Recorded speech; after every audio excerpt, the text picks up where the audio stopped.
Bienvenue dans la revue, et pour ce mois d'avril 2022, je n'aurai, comme on l'a fait déjà il y a 2 mois, qu'une seule actualité, et non des moindres, puisque je vais vous parler de ce livre, Le Puy du Faux. C'est un livre écrit par un collectif d'historiens, décidément c'est très à la mode, qui, figurez-vous, a eu la merveilleuse idée de passer le Puy du Fou au crible d'une analyse universitaire et même scientifique rigoureuse. Le Puy du Fou, donc un parc d'attractions, y est étudié de la même manière que pourrait l'être un musée ou un livre. En plus, ce livre a beaucoup plu à notre ami Nota Bene, donc ça serait quand même dommage de passer à côté. Alors je sais ce que vous pourrez penser de prime abord, oui, c'est ridicule de porter un regard scientifique et historique sur un parc à thème. Ok, je le comprends tout à fait. Mais sachez une chose, j'ai lu leur livre, Le Puy du Faux, et ce que je peux vous en dire, c'est que on est bien au-delà du ridicule. Vraiment, je pense qu'on a passé ce stade depuis longtemps. Je vais donc vous en parler dans cette vidéo, puisque ces gens ont eu la prétention de vouloir débunker un parc d'attractions en présentant ça comme une étude sérieuse. Eh bien, mes amis, débunkons les débunkers, j'ai beaucoup de choses à vous dire. J'espère qu'il y aura un tome 2, hein, sur le parc Astérix par exemple. Pourquoi pas ?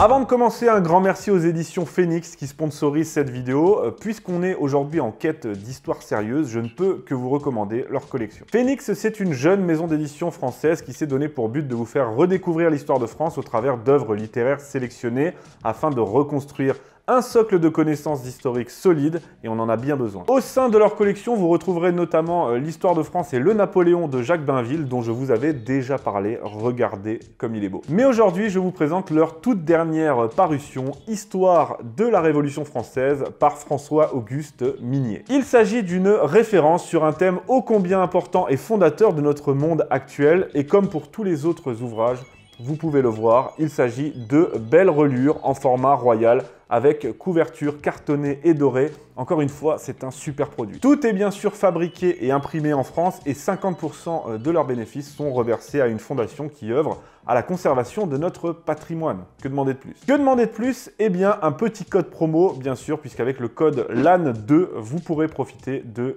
10% de réduction sur tout leur catalogue. Et avec le lien en description, sachez que celle-ci s'appliquera automatiquement sur votre panier. Donc, je vous invite vraiment à aller les soutenir, à aller vous faire plaisir aussi pour enrichir votre bibliothèque avec de beaux livres de référence. Donc, allez visiter leur site. Abonnez-vous aussi à leur page Instagram, ils méritent d'être suivis. Tout est en description. Alors, ce fameux livre, Le Puy du Faux, publié aux éditions Les Arènes par un collectif d'historiens, une fine équipe qu'on avait déjà pu observer à l'œuvre dans le tract Zemmour contre l'histoire, dont j'avais parlé il y a 2 mois. J'ai nommé El Famoso, Florian Besson, Guillaume Lancereau, Mathilde Larère et Pauline Ducré. Ce livre prétend dénoncer la manière dont, je cite, le Puy du Fou déforme et instrumentalise l'histoire à des fins politiques, le tout à l'aide d'un travail méthodique, sérieux et de terrain, puisque figurez-vous qu'ils nous disent avoir passé 3 jours au Puy du Fou quand même, et qu'ils ont même fait certains spectacles 2 fois. Incroyable. Bon, premièrement, je ne vais pas faire que répéter à quel point il est ridicule de prétendre faire une étude historico-scientifique d'un parc d'attractions. Voilà, je vais pas répéter ça tous les 2 minutes, et je ne vais pas non plus me lancer moi-même dans l'étude scientifique d'un livre qui a ses prétentions grotesques. Du coup, ce que je vous propose, c'est une petite présentation de ce livre sous forme de petits best-of des choses les plus absurdes qu'on peut y trouver, et ce que je vais faire, c'est que je vais le reparcourir avec vous sur ma tablette à partir de certaines notes que j'ai pu rassembler. Et ensuite, pour conclure cette vidéo, eh bien, je vous dirai plus sérieusement ce que j'en pense. Allons-y. Alors j'ai pris mes petites notes sur Kindle, hein, vous voyez, je ne tenais pas particulièrement à avoir ce bouquin en format physique, hein, je vous l'avoue. Donc ce que je vais faire, c'est juste que je vais les parcourir avec vous maintenant, et puis que je vais rebondir sur ce que j'ai pu surligner ou mettre de côté. Donc ce qui est marrant, c'est que le livre commence plutôt bien. Déjà, il commence par « Nous partîmes ». Voilà, donc déjà, dès l'intro, on sait que ça va être un livre sérieux et incroyablement bien écrit. Nous partîmes avec un sentiment d'humilité. Donc là aussi, c'est pour ça que je vous dis, ça commence plutôt bien parce que, bon, ils reconnaissent le succès du parc, etc. Donc, sur ce plan-là, pas de problème. Le problème justement, c'est que ça se corse très vite. Bon, là ça continue sur une note positive, hein. Nous ne considérons pas que l'histoire soit l'apanage des historiens de métier, nous la reconnaissons comme science, mais aussi comme pratique sociale. Donc moi j'étais plutôt rassuré, je me suis dit, mais finalement ils applaudissent la réussite du Puy du Fou, ils reconnaissent que l'histoire n'appartient pas qu'aux historiens, qu'elle peut être dans un parc d'attractions pour le plus grand bonheur du public. Sauf que dès le paragraphe suivant, ça se corse, puisqu'on peut lire « Soyons honnêtes, nous n'étions pas exempts de quelques a priori, de quelques réserves sur le Puy du Fou. » Alors là, tout de suite, je me suis dit « Mince, difficile retour à la réalité, c'est ici justement que va intervenir l'idéologie. » Et je ne me suis pas trompé, puisque tout de suite ça enchaîne par les questions de génocide vendéen, de réécriture contre-révolutionnaire, de roman national, etc. Et puis ça attaque aussi, hein, là je suis en train de faire défiler les pages, ça attaque aussi en dessous de la ceinture, parce que plusieurs fois dans le livre, on peut voir que les auteurs ont à cœur de montrer que, par exemple, il y a des parties du parc qui sont réservées à des gens, des visiteurs financièrement avantagés, comme par exemple les chambres d'hôtel. Là, j'ai envie de dire que ça tape en dessous de la ceinture, puisque voilà, c'est pas l'apanage du Puy du Fou que de proposer des chambres d'hôtel plutôt chères et réservées aux visiteurs avantagés. Disneyland Paris le fait très bien, et on n'accuse pas Disneyland Paris sournoisement d'être réservé à une élite de droite, hein, parce que c'est ça que fait le livre. Donc voilà, ça se corse, ça dénonce, je cite, la dangerosité des usages du passé, mais ça enchaîne, heureusement, et là j'ai été rassuré, ça enchaîne directement par une démarche scientifique absolue et un travail de journalisme d'investigation que je n'avais pas vu depuis longtemps. Pourquoi je parle de démarche scientifique poussée et de journalisme d'investigation pure? Eh bien parce que d'entrée de jeu, on nous cite les avis sur TripAdvisor. Oui, les avis sur TripAdvisor ont été passés au crible par notre équipe de journalistes courageux. Par exemple, on peut lire l'avis d'Aurélie du 85 ou encore l'avis de Poulou Poulpou, voilà, qui est venu en famille et qui nous raconte qu'il a apprécié le parc, mais aussi des avis plus mitigés qui dénoncent la propagande catholique qu'on peut trouver dans le parc. Heureusement, ça se termine par la réponse du Puy du Fou. L'association du Puy du Fou et du Grand Parc n'ont jamais prétendu faire un travail d'historien. Voilà, le Puy du Fou reconnaît ça.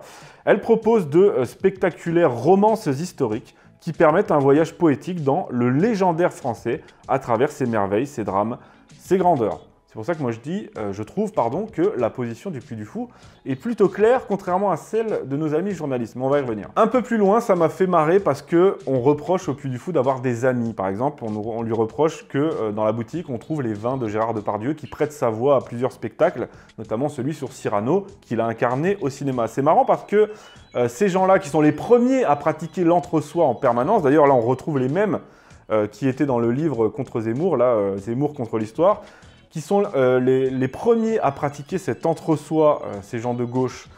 Quand il est question de la droite, là ça marche pas, là tout de suite c'est vu de manière péjorative. Voilà, on retrouve les vins de Gérard Depardieu, il y a sa voix dans plusieurs spectacles. Oh mon Dieu, il y a un réseau, CNews, Laurent Deutsch, Stéphane Bern, Zemmour, Depardieu, Puy du Fou. Ces gens-là ont vraiment l'impression de vivre dans un monde contrôlé par la droite, voire par l'extrême droite, et que ce réseau, justement, de gens qui se connaissent, qui collaborent ensemble, hein, vous avez bien entendu le mot, eh bien, ça ne peut être perçu que comme une sorte de complot ou quelque chose de péjoratif, alors que quand ça les concerne, tout va bien.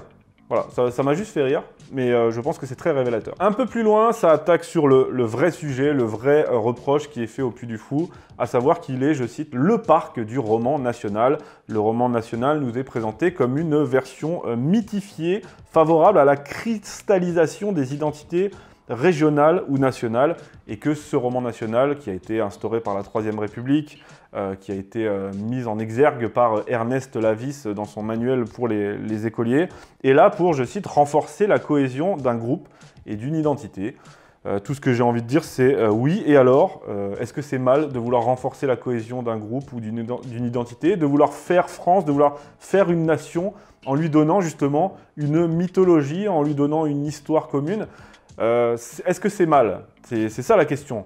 Quand on lit ce livre, on a l'impression que c'est mal puisque c'est l'un des principaux reproches qui est fait au Puy du Fou. Et on constate bien là l'opposition claire entre la tradition et la modernité, entre l'histoire et ce qu'on pourrait appeler la méta-histoire. Moi, et je dirais ça, je reviendrai là-dessus en conclusion, j'estime que cette mythologie qui n'a même pas de prétention scientifique en plus, tout comme le Puy du Fou n'a encore moins de prétention scientifique, cette mythologie, nous en avons besoin. Elle nous l'est reprochée dans ce livre par des gens qui eux aussi ont une idéologie, mais encore une fois, avancent à visage masqué, pardon, j'allais dire découvert. Avance à visage masqué. Alors là, j'ai une pépite. Au Puy du Fou, cette stratégie est omniprésente, celle de l'identité nationale, enfin du roman national. Par exemple, on croise dans le parc de nombreux enclos hébergeant des animaux, vaches, ânes, chevaux, volailles, etc. Ces espèces sont regroupées dans une structure baptisée le Conservatoire des races anciennes. Alors là, le Conservatoire des races anciennes, ça les a fait tiquer. Alors déjà, il y a le mot race, c'est pas beau, mais en plus, quand on lui rajoute ancienne, c'est encore pire. Et là, il se lance dans une analyse de cette mise en avant par le Puy du Fou de ces races anciennes, en l'accusant bien sûr de faire de l'ancrage local à outrance. Et il y a quelque chose de rance, vous voyez, dans le fait de mettre en avant des races anciennes attachées à un territoire. Ça les a fait tiquer. Moi, je trouve ça très amusant. Je vous passe le passage sur la fameuse historicité de l'anneau de Jeanne d'Arc qui leur est reproché.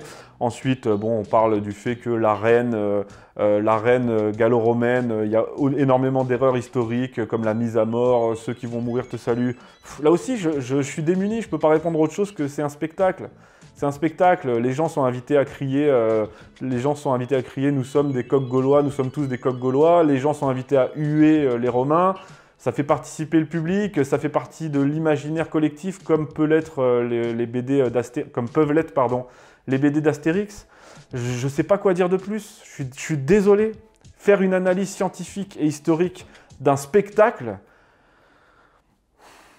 la seule chose que je pourrais leur accorder, c'est quand ils parlent des contenus pédagogiques qui sont créés spécifiquement pour les enfants et qu'on peut acheter ou se procurer, je ne sais pas exactement, en parallèle des spectacles, et que dans ces contenus pédagogiques, il y a des erreurs.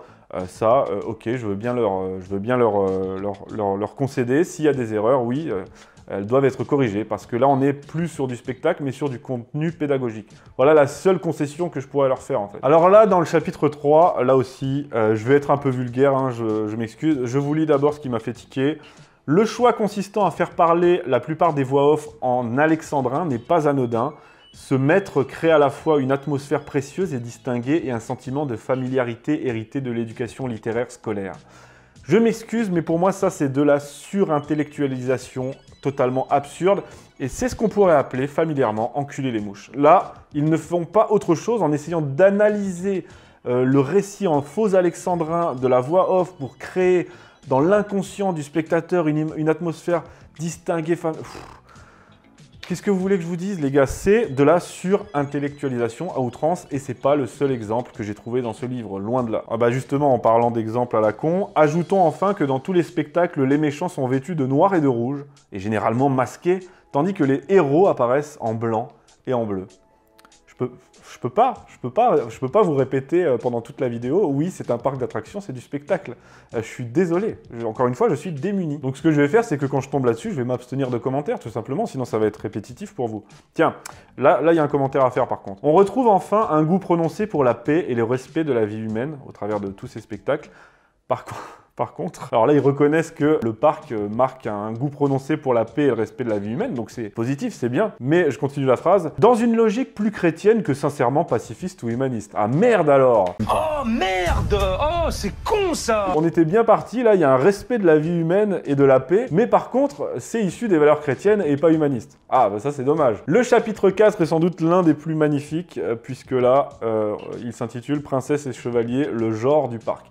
Là, on attaque directement dans les thématiques d'identité, de genre. Et on attaque par le studio photo où on nous dit que le petit garçon, quand on va faire prendre en photo ses enfants, le photographe lui demande d'adopter un air combatif alors qu'à sa sœur, il lui propose de croiser les jambes comme une princesse. Ensuite, on a un couplet sur le manspreading et ensuite on peut lire « Reconnaissons que nous sommes un tout petit peu de mauvaise foi en ouvrant ce chapitre sur cet exemple du studio photo, si emblématique du poids des représentations sexuées. Pour être honnête, nous avons été de prime abord agréablement surpris par la place accordée aux femmes dans les spectacles du Puy du Fou, mais peut-être aussi, avouons-le, parce que nous craignons le pire.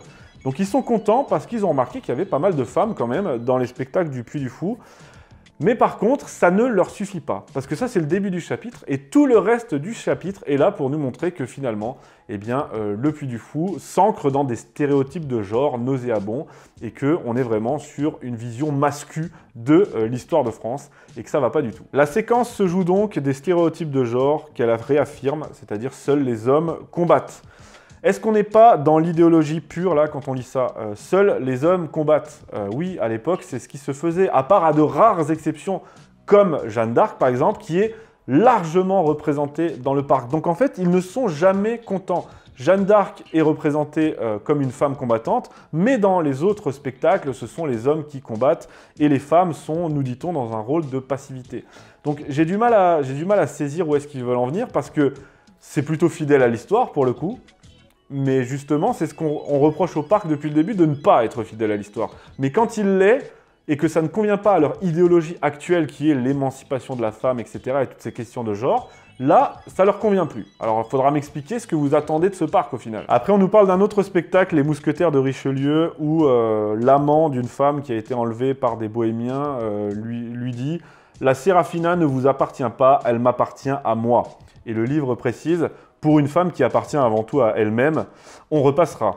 Est-ce que c'est pas de l'idéologie, ça? Est-ce que ça, c'est pas absolument ridicule de porter cette réflexion, genre la femme s'appartient à elle-même? Est-ce que c'est pas ridicule et purement idéologique de l'appliquer à l'époque des mousquetaires de Richelieu? Ça, c'est de l'idéologie pure. C'est appliquer des mœurs, des valeurs, des codes moraux actuels à une époque qui était totalement étrangère à ces codes-là. Là, on est en plein dedans, et c'est là que leur masque s'effrite un petit peu, c'est que dans ce chapitre 4, on est purement dans une idéologie qui n'a rien à voir avec l'histoire, et encore moins, encore une fois, avec un parc d'attractions et des spectacles divertissants. Une autre saillie féministe absolument ridicule, on nous dit que les différentes figures féminines ont presque toutes pour point commun d'être définies par leur place dans un couple légitime qui plus est, car le mariage est la grande affaire du Puy. Le Puy du Fou est accusé un peu plus loin d'avoir une, je cite, obsession du mariage, quand on sait qu'à l'époque, le mariage avait une importance capitale dans la société, une importance sacrée même, que les gens étaient mariés et qu'on se définissait surtout par son mariage, par ses enfants, par sa famille, par sa lignée. Le Puy du Fou ne fait rien d'autre que nous restituer l'histoire telle qu'elle l'a été à cette époque, et ça ne leur convient pas, puisque encore une fois, ces gens-là ne sont pas là pour faire de l'histoire, contrairement à ce qu'ils disent, mais ils sont bien là pour faire de l'idéologie. Voilà encore une illustration absolument ridicule de ce que je vous dis depuis le début. Une autre petite pépite gratuite sans commentaire juste pour vous, c'est du miel. Dans l'hôtel La Citadelle, toutes les ailes portent des noms masculins. Charlemagne, Philippe Auguste, Pépin le Bref, etc. C'est cadeau. Ah, ça se sent journaliste d'investigation, il n'y a pas à dire. Un peu plus loin, on est sur le même ton. Les femmes jouent alors le rôle traditionnel de reproductrice qu'on leur attribue. Non, on ne leur attribue pas ce rôle, en fait. C'est que les femmes, biologiquement, donnent la vie. Je ne sais pas si vous êtes au courant. Les femmes donnent la vie, et même à cette époque reculée, au temps des chevaliers, de la monarchie, les femmes donnaient la vie. Donc non, c'est pas un... Oui, c'est un rôle traditionnel, oui, mais c'est pas un rôle qu'on leur attribue de manière arbitraire. C'est que les femmes donnent la vie. Voilà, je ne saurais pas quoi dire de plus, encore une fois, je suis démuni. Et je vous ai parlé de pépites que je trouve dans le livre, mais là, dans ce chapitre, on nous parle de pépites sexistes. Alors là, c'est un festival absolu. On accuse le parc de faire dans les stéréotypes de genre, par exemple, faire croiser les jambes à la petite fille, mais cette même petite fille pourra retrouver dans les boutiques des livres où colorier des princesses, des déguisements à l'avenant et des peluches mignonnes, alors que son frère tannera ses parents pour une épée en bois, un déguisement de chevalier, le coloriage du château fort et des peluches de prédateurs afin de pouvoir jouer à la chaîne alimentaire. Pareil dans le restaurant où par exemple les femmes pourront trouver la salade des dames du menu avec salade verte, pomme granit, tomate cerise, la charcuterie du ver galant pour monsieur au tranchoir bien sûr, et puis à la taverne on a la salade de la reine Mathilde, la tarte de Guenièvre, et pour les hommes on a le plat d'Alaric avec des bonnes grosses pommes de terre et un effiloché de porc, ou encore le canard de Saint-Philibert, un confit de canard avec les mêmes pommes de terre pour monsieur. Voilà, je n'ai pas d'autre chose à ajouter que là, on est vraiment encore une fois, dans du pur journalisme d'investigation. C'est assez impressionnant, je dois vous reconnaître ce talent. Franchement, si j'ai déjà dit un truc de positif sur votre livre, là c'est le deuxième, profitez-en. Puis il termine ce magnifique chapitre en nous disant que le parc nous propose finalement une version terriblement datée de ces questions hommes-femmes.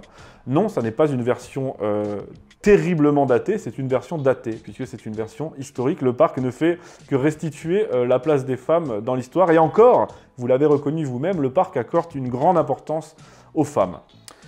Donc voilà, ils sont complètement paumés, ils ne savent pas où ils vont. Et moi, encore une fois, je suis assez démuni face à cela. Et je ne saurais pas quoi dire d'autre que, en vous citant tout ça, leur mettre le nez dans leur... J'ai déjà été assez vulgaire aujourd'hui, donc disons dans leur contradiction. Voilà. Le chapitre 4 était consacré au féminisme et aux questions de genre. Avec le chapitre 5, on met les deux pieds dans le marxisme. Évidemment, il fallait bien que ça figure parmi la liste des ingrédients de ce fabuleux livre.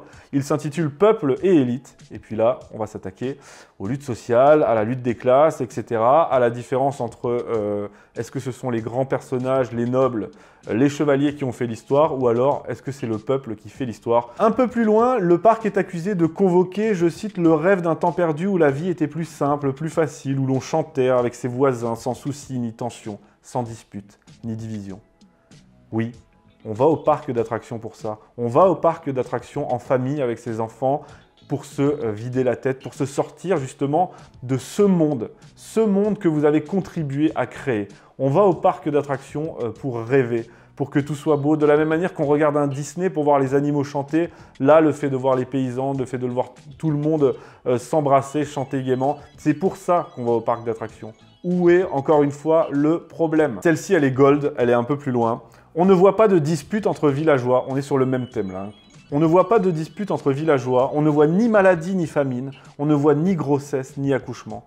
On ne voit pas du tout de personnes en situation de handicap et on ne voit jamais aucun indice de tension et de lutte sociale. Vous êtes des grands malades. Franchement, vous êtes des grands malades à accuser un parc d'attractions de faire rêver les gens, de vouloir les extraire de leur quotidien pour leur véhiculer de bonnes valeurs, de bonnes ondes. Nous parler de handicap, de lutte sociale, de maladie, de famine, vous êtes des malades. Franchement, créez votre parc d'attractions. Créez votre parc d'attractions sur, je sais pas, sur la commune. Appelez-le Communarland si vous voulez. Montrez les famines, les luttes sociales. Créez-le.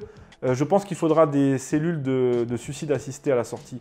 Franchement, créez-le, faites-vous plaisir, amenez-y vos gosses, faites votre truc. Il n'y a pas de problème, on vous laisse gérer, mais personnellement, je ne veux pas voir ça. Ensuite, voilà, c'est la traditionnelle accusation marxiste. Il n'y a donc d'histoire que lorsqu'il y a des nobles, des gens prestigieux qui ne sauraient se confondre avec le petit peuple. On décrit cette omniprésence des nobles qui se voit jusque dans les menus des divers restaurants. Encore une fois, le peuple reste en permanence à sa place, la place que lui assigne la société. Ça, c'est vraiment la querelle marxiste. Les masses font l'histoire. Mais là, justement, c'est leur masque qui s'effrite encore un peu plus, puisqu'après les questions de genre et le féminisme, là, ils mettent les deux pieds dans le plat avec une attaque en règle sur leur propre vision marxiste de l'histoire. Ils dominent d'autant plus que les spectacles sont tous organisés autour de valeurs aristocratiques, l'honneur, le respect de la parole donnée, le courage face à la mort, la volonté de se distinguer et de tenir son rang, l'habileté guerrière, le fait de protéger les faibles. Quelle horreur! Mon Dieu, quelle horreur! En tout cas, je ne sais pas pour vous, mais entre ce monde-là et le leur, moi, j'ai choisi le mien. Ensuite, on continue sur le fait que les spectacles contribuent à diffuser un message extrêmement favorable à la monarchie, blablabla. On donne une bonne image du roi, on donne une bonne image de Louis XVI, et ça fait du Puy du Fou un parc élitiste qui prône le roi, la noblesse, alors que, nous disent nos amis, la noblesse n'a plus en France aucune utilité sociale ni aucun poids politique. Oui, aujourd'hui, la noblesse n'a plus ce poids-là en France, mais à l'époque, je terminerai par le chapitre 6. J'ai pas envie d'aller plus loin parce qu'après, ça se répète. Parce que là, c'est marrant, parce que le chapitre 6 est consacré à accuser le Puy du Fou de faire de l'enracinement et de l'ultra-localisme. Par exemple, de fait, la plupart des spectacles sont enracinés dans de l'ultra-localisme et tout est rattaché à l'histoire de la région, de la Vendée, du Puy du Fou. Moi, ça me fait rire parce que le localisme, quand c'est pour la gauche, c'est bien. Voilà, quand c'est un peu hippie, un peu new age, avec des petites communautés qui vont faire de la permaculture et mettre des sarouels, là, on a le droit. Là, le localisme, c'est génial. Mais par contre, quand il est question de localisme pour la droite, là, tout de suite, c'est les termes enracinement, On parle d'ultra-localisme, alors que pourquoi rajouter le mot ultra en plus, c'est complètement ridicule. Là, on va parler d'enracinement, de repli identitaire. Le localisme, comme l'écologie, n'est permis que pour la gauche. Je trouve ça assez amusant, et puis on le voit dans ce chapitre 6. Ah oui, et petite parenthèse, parce qu'il y a ça aussi qui est pas mal, on nous parle du donjon, le donjon mobile du spectacle Le Secret de la Lance, ou encore le théâtre des géants du dernier panache. Nos amis historiens nous précisent que ces décors, le donjon, l'arène, etc., tout ça n'est pas d'époque. Voilà, ils nous précisent que c'est pas d'époque. Alors qu'on est dans un parc d'attractions et que ce sont des décors. Aucun spectateur ne se demande si les décors sont d'époque.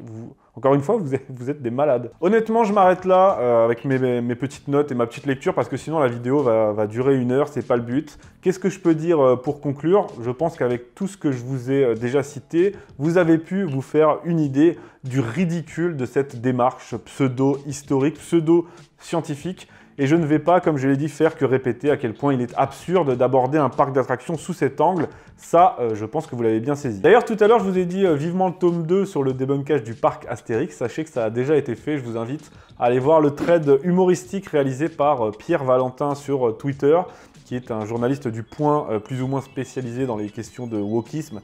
C'est très drôle, notamment quand il nous dit, je cite, « Dans Menhir Express, il est possible de se déplacer en menhir, alors que ça n'était pas le mode de transport privilégié à l'époque. » Franchement, allez lire ça. Moi, ce que j'aurais à dire, c'est que, certes, je peux comprendre qu'on puisse accuser le Puy du Fou d'avoir une idéologie, parce que c'est évident, et le parc ne s'en cache pas. Oui, le Puy du Fou s'appuie sur ce qu'on pourrait appeler le roman national, qui véhicule bien volontiers des valeurs traditionnelles basées sur notre héritage catholique, royal, sur les valeurs de la chevalerie, de fierté nationale, etc.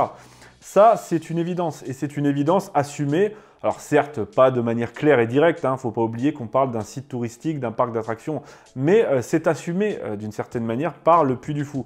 Moi, ce qui me dérange en revanche, c'est que ces gens, ces historiens, ce sont eux qui avancent masqués avec leurs livres. Ils prétendent démasquer le Puy du Fou alors qu'eux-mêmes portent un masque, et bien plus encore que le parc. Et ce masque, eh bien, c'est leur idéologie. Non, leur démarche n'a rien de scientifiquement neutre. On a pu le constater à de nombreuses reprises avec leurs questions de genre, de lutte sociale, de remise en cause du passé monarchique de la France, etc. Ces gens ont une idéologie, c'est une évidence, mais simplement ils ne l'assument pas et se cachent derrière un travail pseudo-universitaire et objectif. Or, ce à quoi on assiste ici, c'est non pas à une étude sérieuse et neutre sur un parc qui ne le serait pas, on assiste tout simplement à une bataille culturelle. Et j'aimerais vous renvoyer au dernier livre d'Eugénie Bastier sur la question du roman national parce que c'est très intéressant et là on est en plein dedans. Déjà Eugénie Bastier nous dit qu'il est curieux de constater que ce roman national qui est aujourd'hui honni de la gauche eh bien vient justement à la base de cette gauche puisque c'est la Troisième République qui l'a mise en œuvre mais qu'en plus pour contrer cela la gauche actuelle tente aujourd'hui de nous imposer son propre roman. Comment? Eh bien en nous contant ce que Eugénie Bastier appelle une fable multiculturaliste qui est elle-même basée sur la déconstruction et s'appuie pour ce faire sur une fausse neutralité. On le constate à la manière dont la gauche, et ce livre en est l'exemple parfait, essaye de scientifiser l'histoire à outrance. On a donc droit à une lecture marxiste, féministe, progressiste de l'histoire, et puis on va y inclure des questions de genre, des luttes de classe, d'opposition entre les élites et les masses, de repentance morale, etc. Et encore une fois, tout ceci est sous couvert de neutralité scientifique, alors que c'est de la pure idéologie. C'est pour ça, nous dit Eugénie Bastier, que l'histoire de gauche a perdu son public, parce qu'elle est devenue chiante, tout simplement, et que aujourd'hui, l'histoire de droite, entre guillemets, et le roman national, on le vend en poupe, et ça les rend fous. Ça les rend fous au point d'écrire ce genre de livre, c'est pour vous dire. Je terminerai en vous disant que quoi qu'on en dise, le roman national, c'est bien lui qui forge notre identité et qui est le seul capable d'unifier un peuple autour d'une histoire et de valeurs communes. Certes, je le reconnais volontiers, le roman national flirte souvent avec le légendaire, sans pour autant rien inventer, mais premièrement, il n'a jamais eu la prétention d'être scientifique, et deuxièmement, eh bien, c'est le principe d'une mythologie. Parce que oui, le roman national est notre mythologie, et elle est, malgré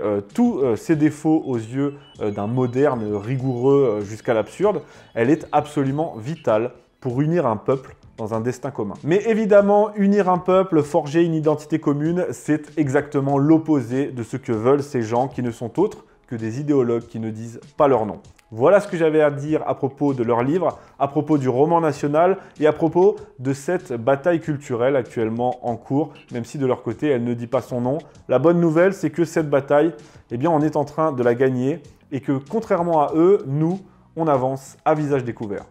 Merci à tous de m'avoir écouté, j'espère que cet épisode vous a plu. N'achetez pas ce livre, hein, bien évidemment. Si vous voulez acheter des livres de qualité, allez plutôt jeter un coup d'œil du côté des éditions Phoenix. Encore une fois, tous les liens sont dans la description. Et puis que vous dire d'autre? Allez au Puy du Fou!